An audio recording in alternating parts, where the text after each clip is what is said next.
കൂടുതൽ വാർത്തകളും വീഡിയോകളും കാണാൻ ഈ ചാനൽ സബ്സ്ക്രൈബ് ചെയ്യുക. കൂടെ ബെൽ ബട്ടൺ അമർത്തുക. നമസ്കാരം.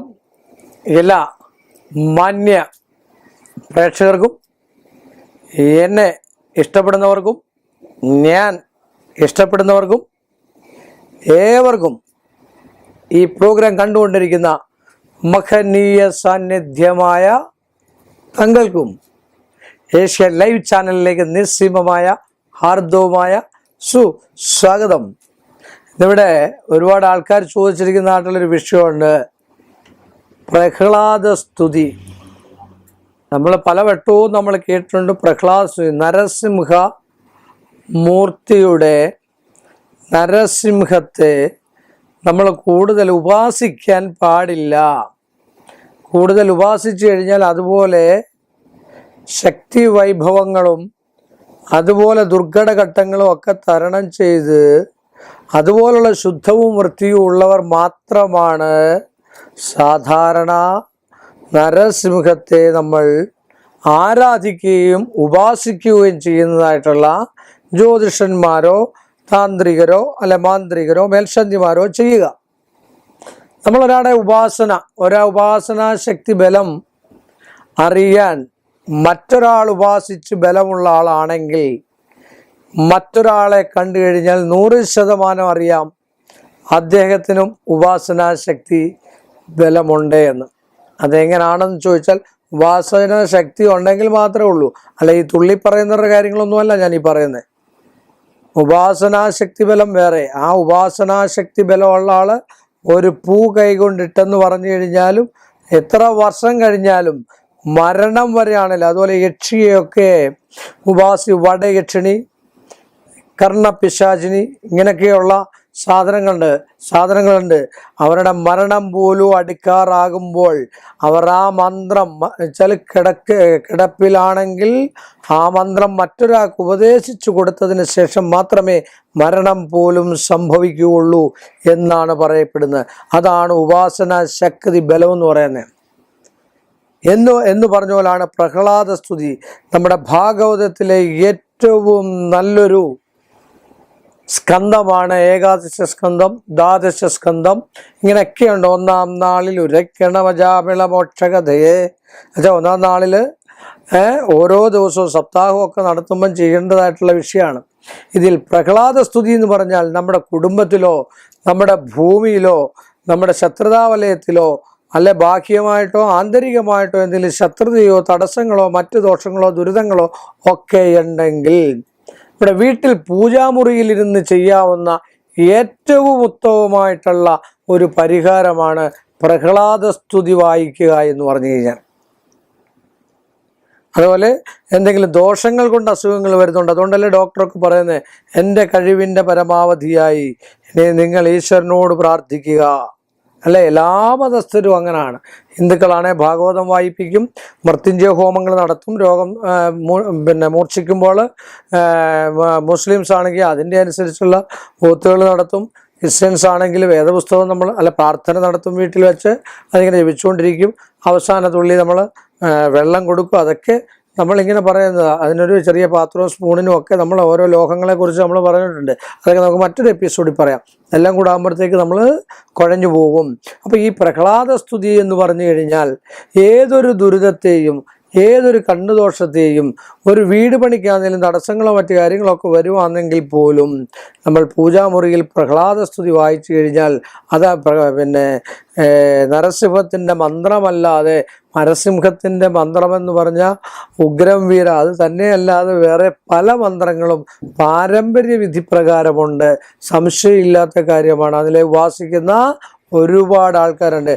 അവരെയൊക്കെ ഒന്നും ചെയ്യാൻ ആർക്കും പറ്റില്ല. അവരുടെ രക്ഷാ കവചമാണ് ഉപാസനാശക്തി ബലം എന്ന് പറഞ്ഞാൽ. അഥവാ ചെയ്താൽ പോലും അതിൻ്റെ 100 ഇരട്ടി മടങ്ങ് തിരിച്ചടിക്കും. അതാണ് ഉപാസനാശക്തി ബലമുള്ളവനെ. അതല്ല ഞാൻ മുമ്പേ പറഞ്ഞേ, ഒരാളെ കണ്ടു കഴിഞ്ഞാൽ മറ്റേയാൾ ഉപാസനാശക്തി ബലമുണ്ട് എന്നറിഞ്ഞു കഴിഞ്ഞാൽ രണ്ടുപേരും അന്യോന്യം മത്സരിക്കാറില്ല. സംശയമില്ലാത്ത ബലമുള്ളവനും തമ്മിൽ മത്സരിക്കാൻ പാടില്ലെന്ന് ചാണക്യ സൂത്രത്തിൽ തന്നെ പറയുന്നുണ്ട്. അല്ലേ? രണ്ട് ചട്ടികൾ തമ്മിൽ പിന്നെ എന്താ പറയുക, അടിച്ചു കഴിഞ്ഞാൽ പൊട്ടിപ്പോവും. അപ്പോൾ അവർക്ക് തന്നെ അറിയാം രണ്ടുപേർക്കും ഉപാസനാശക്തി ബലമുണ്ട്. അപ്പോൾ മത്സരിക്കുന്ന ഒരു ജ്യോത്സ്യന് മറ്റൊരു ജ്യോത്സ്യനെ കാണുമ്പോൾ അറിയാം അദ്ദേഹത്തിന് ഉപാസനാശക്തി ബലമുള്ളതാണ്, അല്ലെങ്കിൽ പിന്നെ മറ്റുള്ളവർക്കും ഉപാസനാശക്തി ബലമുള്ളതാണ് എന്ന്. അപ്പം ഇതിൻ്റെ ഏറ്റവും നല്ലൊരു സ്റ്റാൻസിയാണ് ധൂർജടിം ലോകൈകനാഥം ആ നരസിംഹമാർജവ വീര പരാക്രമവാരിധിം അഗ്നിനേത്രാലോകവ്യാപ്ത ജിഹ്വാമുഖമഗ്നി വിഭൂതിസ്വരൂപിണ മയ സ്വരൂപിണമവ്യയ അഷ്ടഭുജോഷ്മകാനന്ദ വിഭ്രംഭണം വിജൃംഭണം ദുഷ്ടനാശന ഖദന്തം നമാമ്യകം.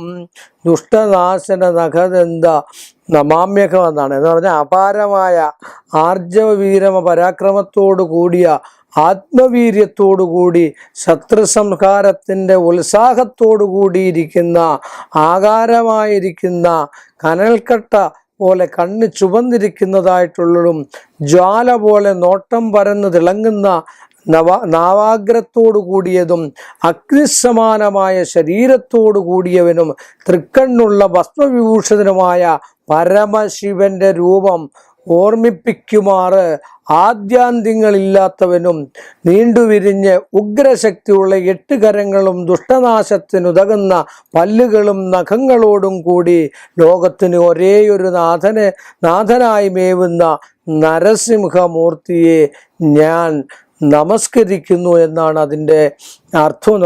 ഓം ധൂർജടിം ലോകൈകനാഥം നരസിംഹമാർജവ വീര പരാക്രമവാരിധിം അഗ്നിനേത്രാലോകവ്യാപ്ത ജിഹ്വാമുഖ അഗ്നിവിഭൂതിസ്വരൂപിണമവ്യയ അഷ്ടഭുജോഷ്മ കാനന്ദ വിജൃംഭണം ദുഷ്ടനാശനഖദന്തം നമാമ്യകം.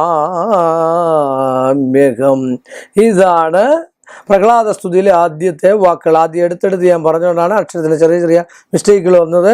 അതൊക്കെ നിങ്ങൾ നോക്കുക. പിന്നെ ഘോര ഹൃദയോരു ജാനു ജംഘാപദം ഭൈരവാനദ ത്രിലോക ഭയങ്കരം ഭൂരി കരുണാ ജലധിം നമാമ്യകം ഭൂരി കൃതാഘമനിശം നമാമ്യകം. ഇങ്ങനെ അതിൻ്റെ സ്റ്റാൻസ് ഇങ്ങനെ ചൊല്ലിക്കൊണ്ടേയിരിക്കുക.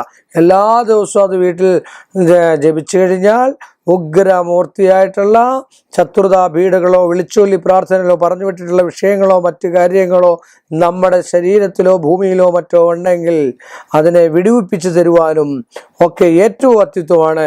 പക്ഷേ മന്ത്രങ്ങളും സ്തോത്രങ്ങളും സ്തുതികളും ചൊല്ലുമ്പോൾ സൂക്ഷിക്കണം. അതാണ് ഞാൻ എപ്പോഴും പറയുന്നത്. അഭിമന്യു വ്യൂഹത്തിൽ കയറിയ പോലെ കയറാൻ മാത്രം അറിഞ്ഞാൽ പോരാ, ഇറങ്ങാനും കൂടെ അറിയണം. അതുകൊണ്ടാണ് അറിവുള്ള ഒരാളെ കൊണ്ട് ചെയ്യിപ്പിക്കണം എന്ന് പറയുന്നതിൻ്റെ കാരണം.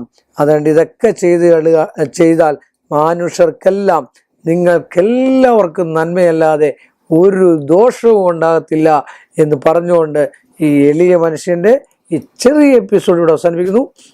വീണ്ടും നമ്മൾ തമ്മിൽ കാണുന്നവരെ എല്ലാ മാന്യ പ്രേക്ഷകർക്കും എൻ്റെ നിസ്സീമമായ നന്ദിയും ശ്രേഷ്ഠമായ ഭഗവാന്റെ കടപ്പാടും.